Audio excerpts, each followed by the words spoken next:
Welcome back, everybody. The next video is Clinton in the 1990s. Vocabulary for the day. Be sure to read through each of those to understand them and then move on. Here is a list of Clinton and a number of domestic policies that he put forth and saw through while he was in office. We'll pay attention to a couple of specific ones. We'll look at the first one, the Brady Bill. This is about a waiting period, a 5-day waiting period for access to guns. Another one, Defense of Marriage Act. This defines marriage as a legal union between a man and a woman. And what this really focuses on is the ability of a same sex couple to get federal benefits. What it does is it doesn't allow for that. You actually have to be a union. It has to be a union between a man and a woman. The Family Medical Leave Act, this particular act guaranteed full-time employees 12 work weeks of unpaid leave in the event of birth and care of a newborn child. There are some other caveats to that, such as recovery from serious illness or care for a close family member. If you jump down to violent crime control and law enforcement, there's a number of things mentioned there, but this is a good example of Bill Clinton and his shift to the right. Remember, he's liberal, he's on the left, but his shift to the right, which helped get him um, elected, this is a part of that shift that he was going to be tougher on crime. And you see this particular act as part of that.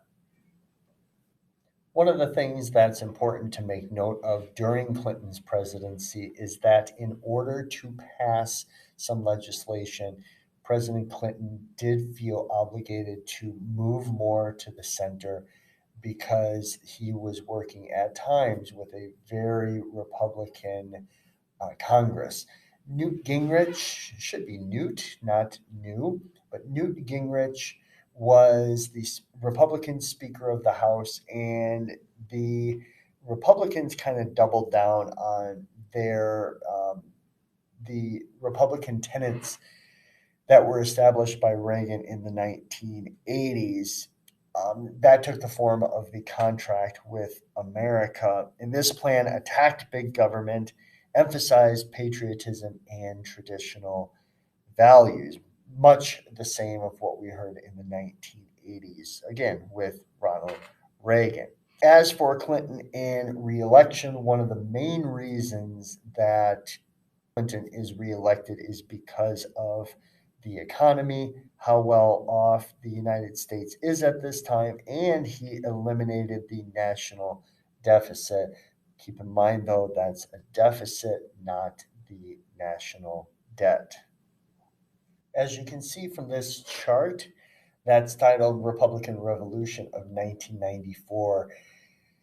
2 years after the Clinton election, you can see that despite Clinton being voted in as president as a Democrat, there is a big swing in Congress toward Republicans, and a number of seats, both in the House and the Senate, change. It is with this Congress that Bill Clinton has to work with, and he will not have a full Democratic Congress to work with for the rest of his first, of course, and then his second term. As for Bill Clinton and scandals, there were some scandals that kind of followed him throughout his presidency, one of which had to do with previous investments, and this continued with um, presidential candidate Hillary Clinton later on in the 21st century. And then there were sexual scandals that clouded his term as well, including one that led to an impeachment.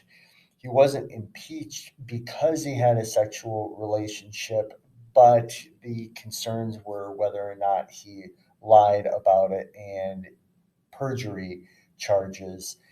Ultimately, he was impeached, but at the trial where the Senate voted to keep him or keep him as president or to remove him from office, Clinton survived it and continued to be president of the United States. Ultimately, this impeachment was often it gave the impression that the impeachment was based on moral grounds. And the question arose, does the leader of a nation need to be morally sound? Despite many people in the Senate voting and the House voting yes, ultimately the United States and the people decided that no, he should continue to be president, and morally sound is something that the president does not have to be. The 1990s also are responsible, or we see a huge boom in technology. One of the key aspects of this technology boom that comes into existence is the microchip and is the microprocessor. And those two items really fuel computer usage and allow computers to take on a much different look, including a personal computer. The idea of a personal computer and computer growth booms. It's aided by a number of entrepreneurs, and this ultimately leads to the economic growth and the tech boom. It leads to the tech boom of the 1990s. This tech boom also becomes known as the dot-com boom. And if you take a look at this chart, you can see on the left a comparison of some dot-com companies, if you will, compared to some pre-existing companies, and the gain during the gain during the 1990s, and the gain is just so large compared to these other companies that were already in existence. On the right, same idea is that when you look at the value of the